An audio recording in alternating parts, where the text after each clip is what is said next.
So let's start talking about solving quadratic equations algebraically. Now you'll remember that we have our general form of the equation, our ax squared plus bx plus c. So equal to 0 is now what we're looking at when your quadratic equation is equal to 0. Now, what does that mean? When we solve for x is when the equation is equal to 0, and that gives us the location of the x-intercepts. So if you can imagine, I'll just quickly sketch up there. If you've got a parabola, you've got your x-intercepts, and where do they occur? They occur where y is equal to 0, or in other words, where this equation is equal to 0. Where the equation is equal to 0. Okay? So what we're doing here are finding the intercepts. Okay, so there can be 1, 2, or none, but we're really looking at where there are intercepts here. Okay, so that's what it means when you are solving for x, where we've set the equation equal to 0 and we're looking for where the equation is equal to 0, or in other words, the x-intercepts. So let's look at how we do that. First off, we have the null factor law. Okay, so this first one, x minus 3, x plus 2 equals to 0. Now remember, these two brackets are times together. So what happens when two things are times together to give you 0? That means either A equals to 0 or B is equal to 0. Either one. Both can be equal to 0, but either one can be equal to 0.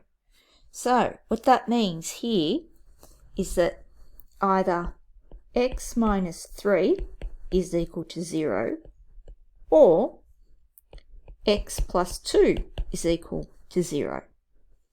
Therefore, x is either equal to 3 or x is equal to negative 2.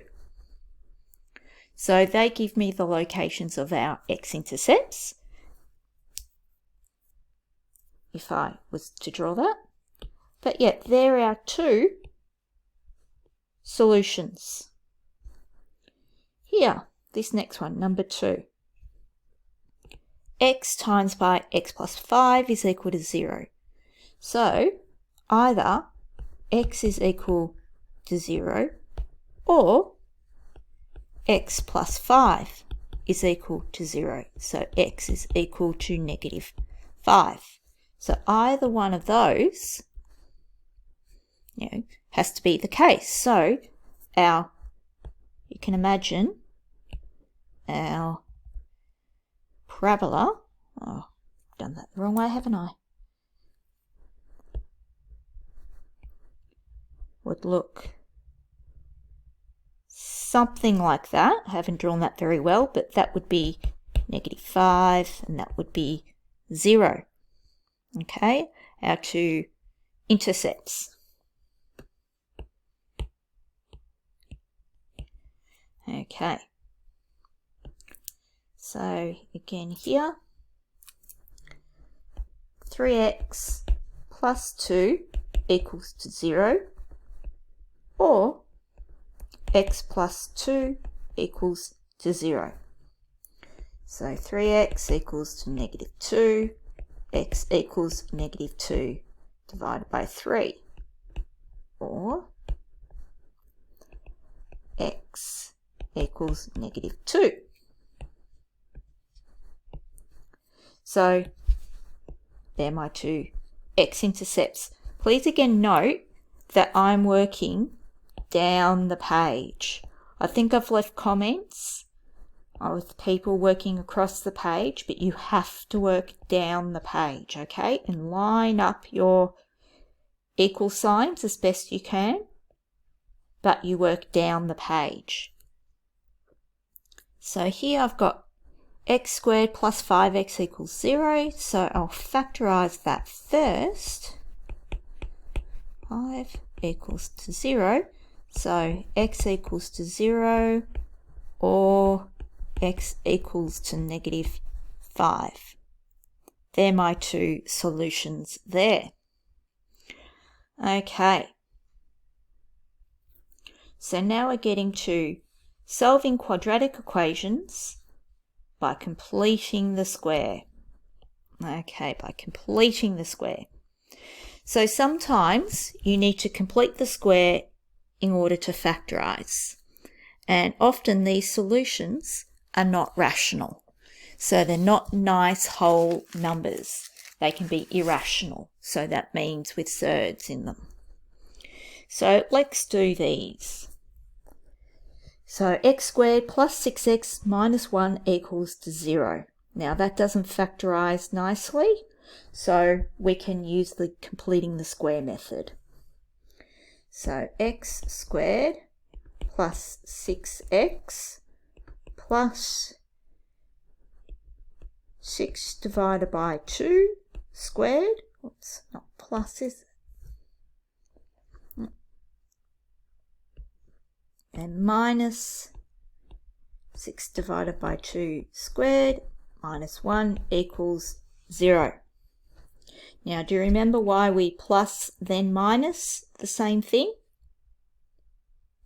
It's because effectively you've added 0, like nothing to it, but because you've done this, now all of a sudden that becomes something we can factorise. That becomes something we can factorise. It's that perfect square, isn't it? Because that's 6 divided by 2 is 3, so it's 9. So that's straightforward to factorise. So that's x plus 3 squared. Okay, so minus 9 minus 1 equals to 0. So x plus 3 squared minus 10 equals to 0. And that's where previously we've stopped. That's turning point form. But now we are going to solve it for x. Okay, so x plus 3 squared equals to 10, because I've added 10 to both sides. Now, now I'm going to have to square root both sides.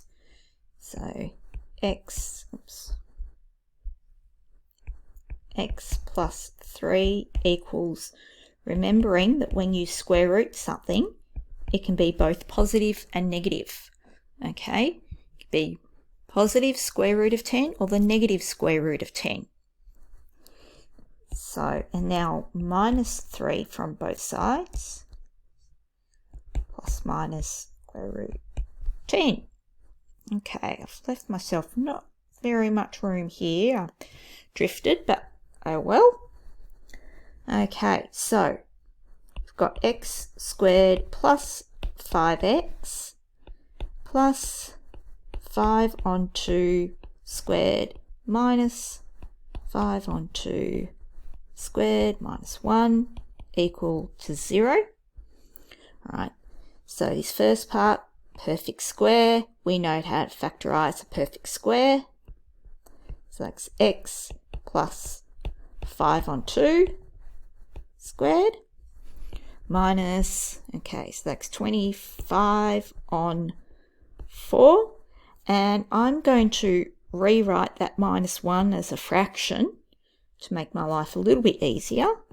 So 1 as a fraction with 4 as a denominator is 4 on 4. Okay, so 5 plus 5 on 2 squared. So negative 25 on 4 minus 4 on 4 gives you negative 29 on 4 equals to 0.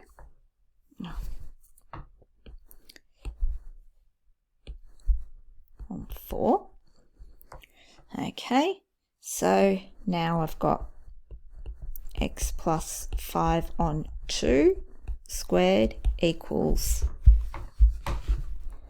29 on 4.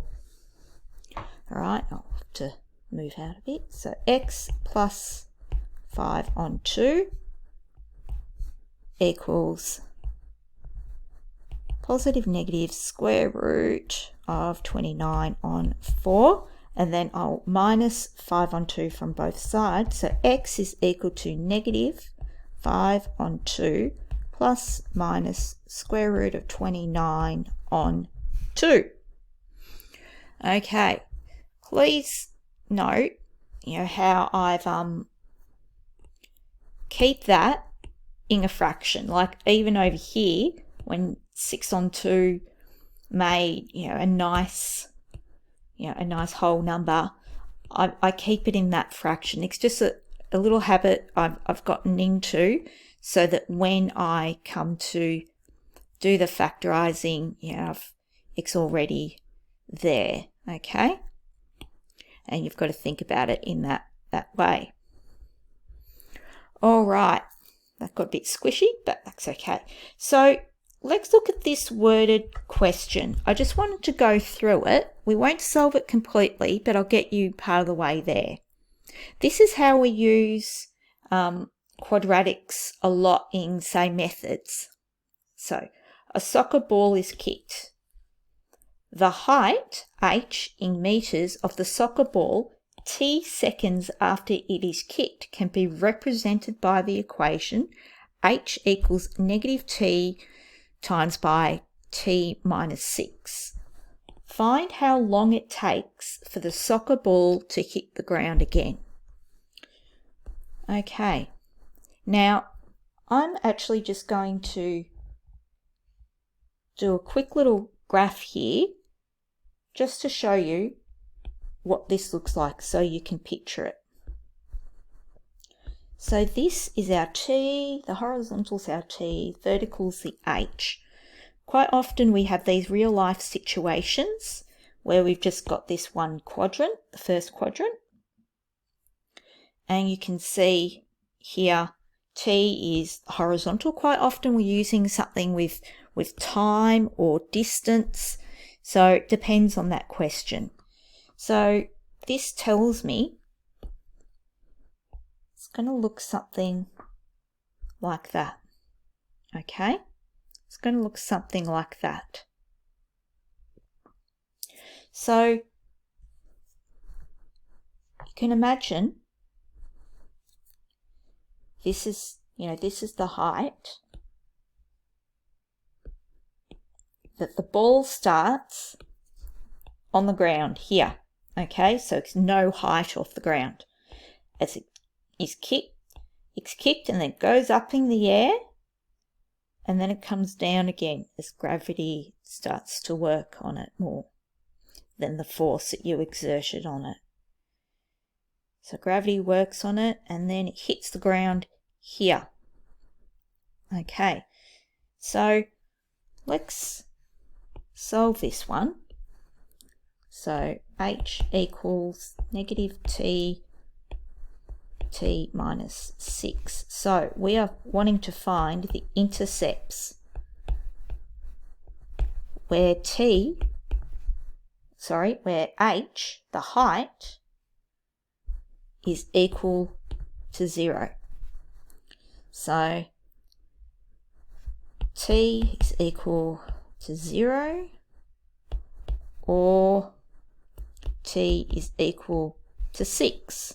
Okay, so that's 0 and 6. So that's in seconds. So how long does it take for the soccer ball to hit the ground again? It takes 6 seconds, doesn't it? From the point where it starts to the point where it lands again. Okay, so that's what you're looking for. So when you get this worded type question, have a little picture in your mind and relate it to what the graph looks like. I knew it looked like this because it's a negative parabola, and this gave me the clue that it starts off at 0. Okay, but have a go. You sketch the graph out for yourself if you want to, and then solve.